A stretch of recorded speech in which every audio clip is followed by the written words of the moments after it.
Hola, de nuevo vamos con nuestro segundo vídeo de este día 4 de febrero, de inicio de nuestra asignatura de Filosofía de la Naturaleza.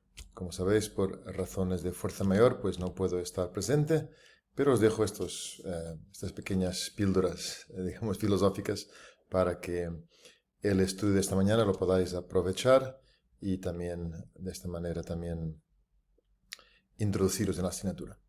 Entonces ya he hablado brevemente en el vídeo anterior sobre lo que se pretende con esta asignatura y en este segundo vídeo quisiera solamente hacer alguna referencia al programa, explicar alguna cosa y también a la bibliografía que tenéis ahí en basiquísima de momento para vuestro trabajo. Entonces, en cuanto al programa, vamos a echar un vistazo. Aquí en el programa tenéis ya eh, todas las clases que tendremos. Pues si hay que corregir alguna cosa ya lo haremos juntos, pero creo que está todo bien delineado. Y veis que tenemos 3 momentos de reporte de lectura. Eh, Esto es porque la evaluación que haremos estará dividida en 2 partes, una parte escrita y una parte oral. La parte escrita corresponde al reporte de lectura, que es un resumen vuestro, digamos, libre de lo que se ha tratado en las clases hasta ese punto. Entonces tenemos el primer reporte de lectura el día 25 de febrero. Lo que haremos es entregamos el reporte en la plataforma ese día. Y en clase, en la primera hora, hacemos una tertulia sobre qué es lo que más os ha ayudado, si tenéis alguna duda. La evaluación se hace sobre el reporte, como está escrito ahí en el programa. Pero la tertulia ayuda a asimilar. Entonces, la tertulia no es para evaluación, sino que es sencillamente una forma de ir, digamos, intercambiando ideas y seguir aprendiendo.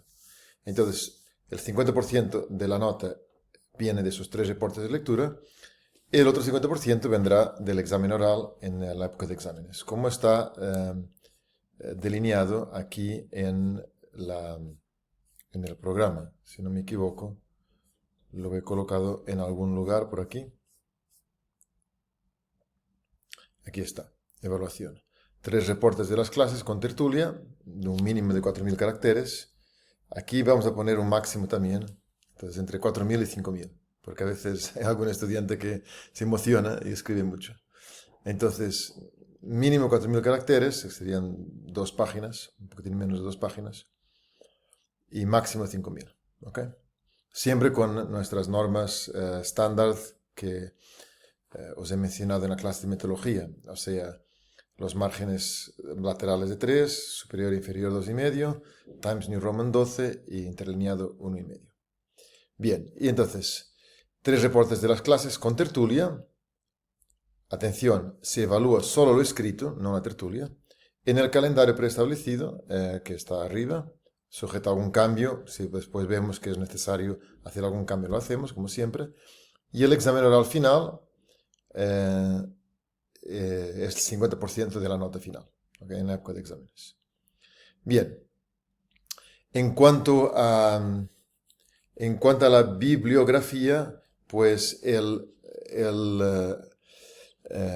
libro fundamental va a ser este, de Mariano Artigas, un sacerdote que ya falleció, de la Universidad de Navarra, y que publica extensamente sobre este entrelazar que os he mencionado de la filosofía con las ciencias naturales para producir lo que es la filosofía de la naturaleza.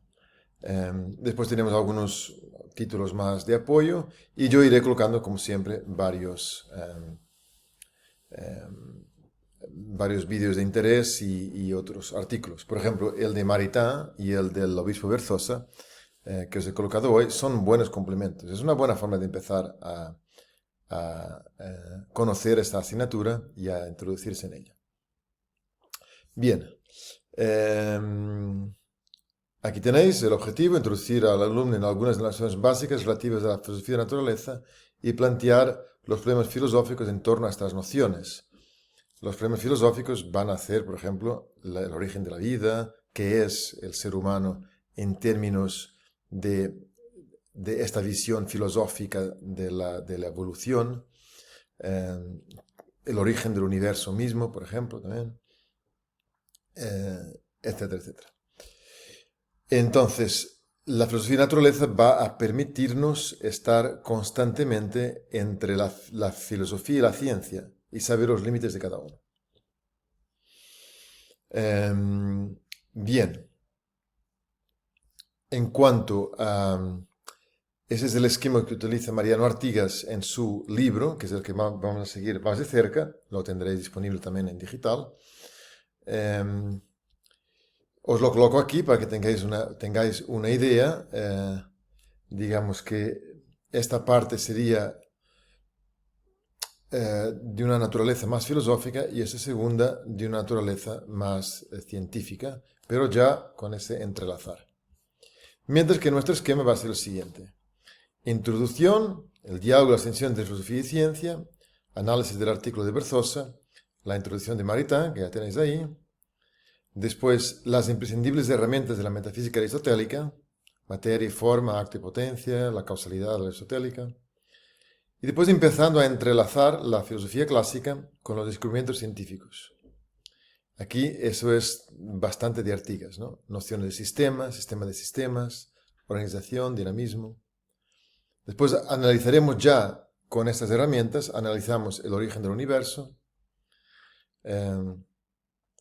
los ladrillos y la argamasa de la naturaleza, porque si os fijáis, aquí estamos en el macrocosmos, aquí estamos en el microcosmos, y después estamos en la realidad de los seres vivientes, que es ya una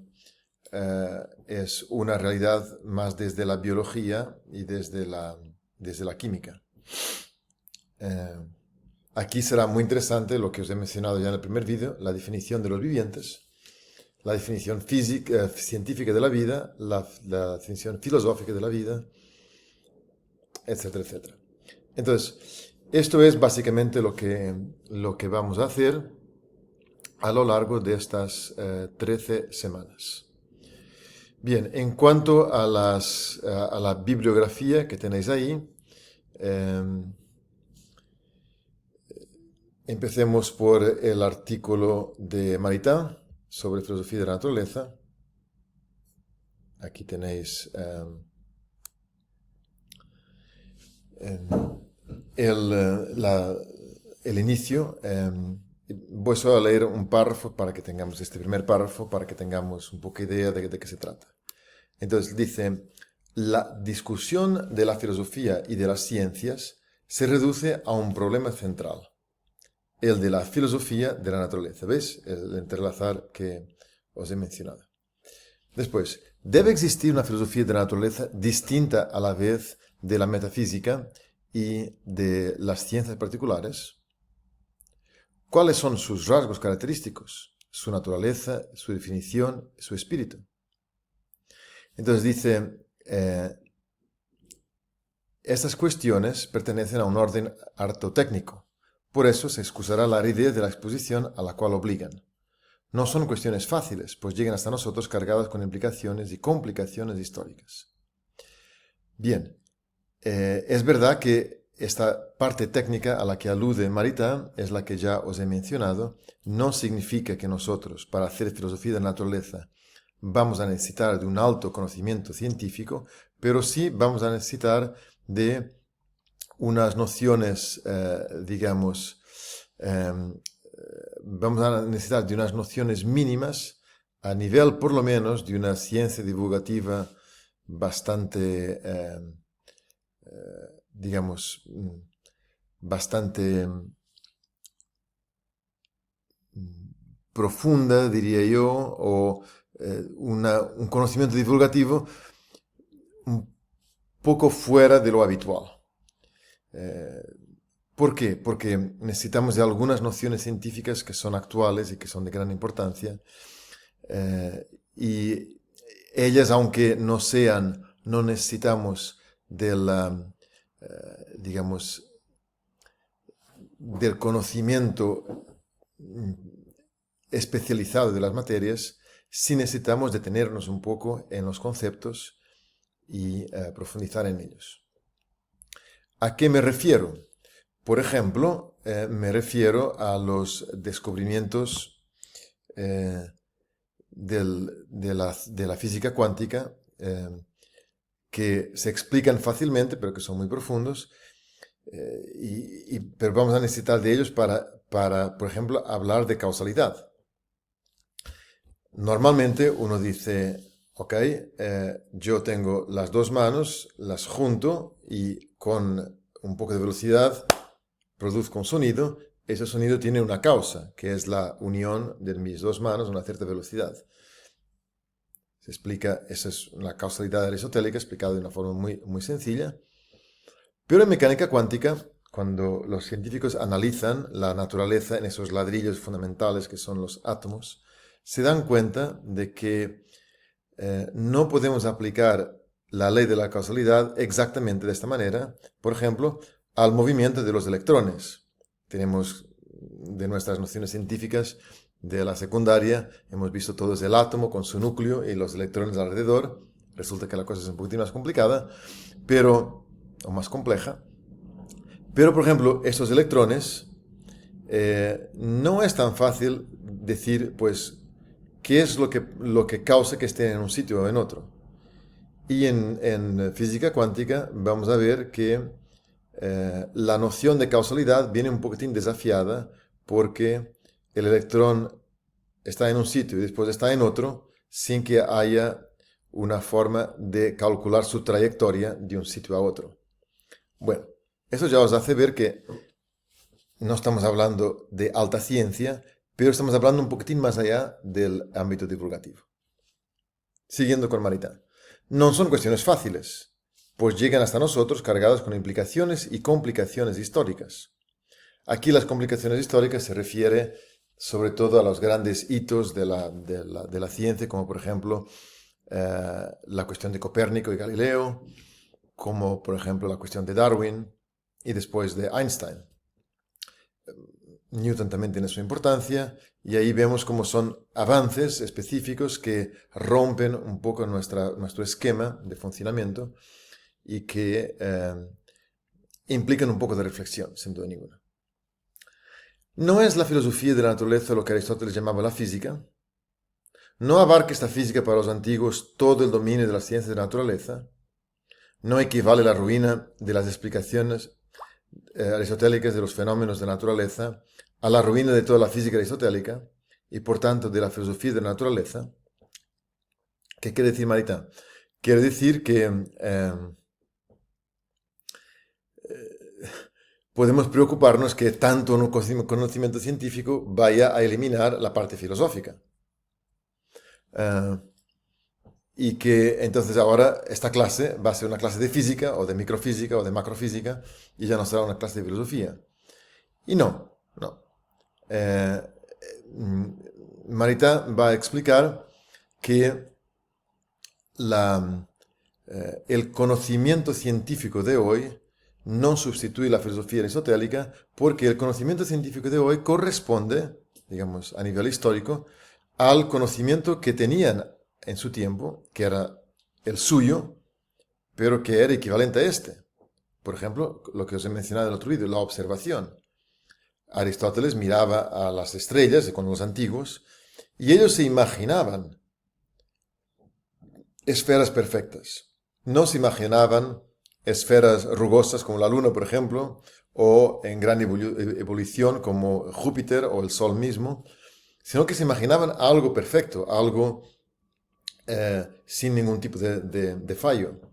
Entonces, claro que ellos examinaban la naturaleza en la Tierra y la naturaleza astral de una manera muy distinta, pero es porque su observación no llegaba más.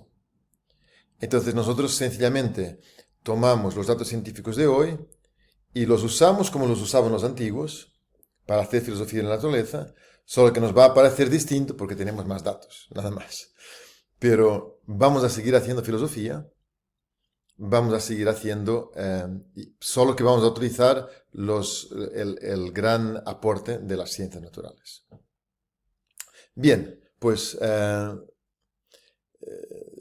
así nos propone Maritain este tipo de diálogo. Ya vemos las cuestiones que se pueden colocar y vamos a ver cómo realmente no se contradice, ¿no? Dice, esas son las conexiones y relaciones de memoria que se encuentran implicadas en las cuestiones teóricas que debemos tratar. Estas cuestiones no son fáciles y son fundamentales. No vacilamos en afirmar que tienen una importancia de primer orden respecto a la sabiduría humana. No descuidemos el problema de la filosofía de la naturaleza. Ese pudiera ser un buen resumen de esas primeras clases de nuestra asignatura. No descuidemos el problema de la filosofía de la naturaleza. Es la más humilde, la más cercana al sentido, la más imperfecta de las sabidurías especulativas. Ni siquiera es una sabiduría en sentido puro y simple de la palabra, pero precisamente este orden es el que mejor se adapta a nuestra naturaleza pensante. Esta sabiduría, que ni siquiera es pura y simplemente sabiduría, es la primera que se ofrece a nosotros en el movimiento progresivo y ascensional de nuestra razón. Por esta causa tiene tanta importancia para nosotros. Qué bonita esa reflexión de Maritain cuando nos dice, no es tan profundo como la metafísica, no es tan fundamental como la teología fundamental, perdón, la filosofía fundamental, que es la teoría del conocimiento, como veíamos ayer, pero es la que se nos presenta en primer lugar a los sentidos. El hombre naturalmente se da espontáneamente, para no repetirnos, se da con la naturaleza y se cuestiona de la naturaleza. Entonces, esta asignatura va a ser también muy importante porque nuestro diálogo con un mundo de hoy tan técnico, tan tecnológico, tan científico, esta asignatura es de gran integración y de gran reconciliación en ese falso antagonismo entre ciencia y fe, ciencia y filosofía. Pues os animo a que sigáis leyendo durante estas otras 2 horas que tenéis y que tengáis un buen estudio.